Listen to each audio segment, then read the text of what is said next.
you showed me that there was a McIntosh in a car, it just, my mind almost exploded, you know? Ralph. Carl. Good to see you, brother. So I'm gonna show you, man. Check this out. Woo, it's looking good. Ooh, man, I can't wait to hear that sound system. Let's do it.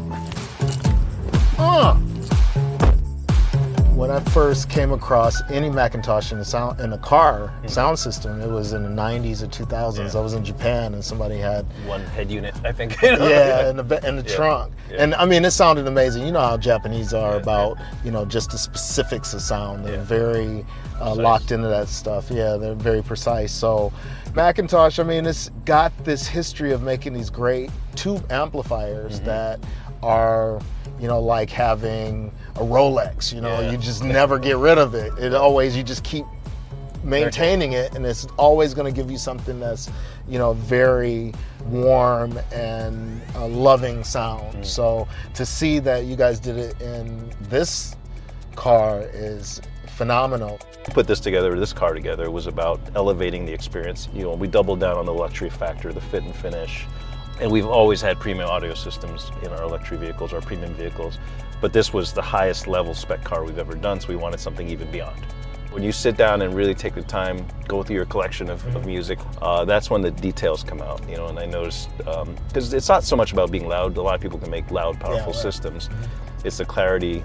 We're actually using the surfaces of the car to reflect the music, so we spent a lot of time angling the speakers at the right place, and the 24 layer amp, you know, that's what McIntosh did. They came in and sending the right signals and the right power, you know, dividing the music up, as you know, into the right waves to the right locations to create that effect. We even have speakers up here, right by your head, you know, to make sure you're engulfed in sound, so you almost can't tell where it's coming from. And as time goes on, I think more and more people will discover this, and some people may buy this vehicle because of the McIntosh system, but at the end of the day, it's just the result of passion, right? Yeah.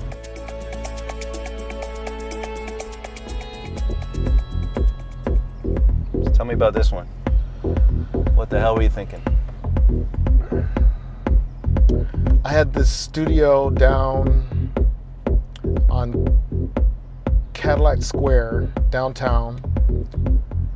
I had a view of the Wayne County Courthouse, and I would just not only watch that building, but watch the people. And I had almost a whole floor, that whole 7th floor, I think.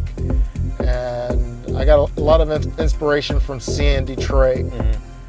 And this one was just setting the tone of what it felt that day. I wanted to do something that was minimal, but that had a little more charm to it.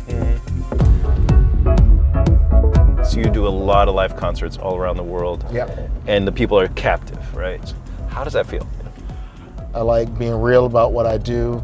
I like being real about if everything falls apart, then that's what was supposed to happen. If everybody was together, then that's what was supposed to happen. That's so cool. If I try to fight to keep the crowd, it works even more against me. You know, I think we export Detroit. I do it by designing cars, and you do it by creating music and really changing lives. I mean, you brought a lot of people along with you on this journey. Do you think of yourself as exporting Detroit when you're traveling the world, or are you just Carl, Craig, making music? No, I represent Detroit. If I could carry a flag always that said I'm from Detroit, I would do it. Detroit is the place where I keep coming back to. Detroit is like, you know, my mother.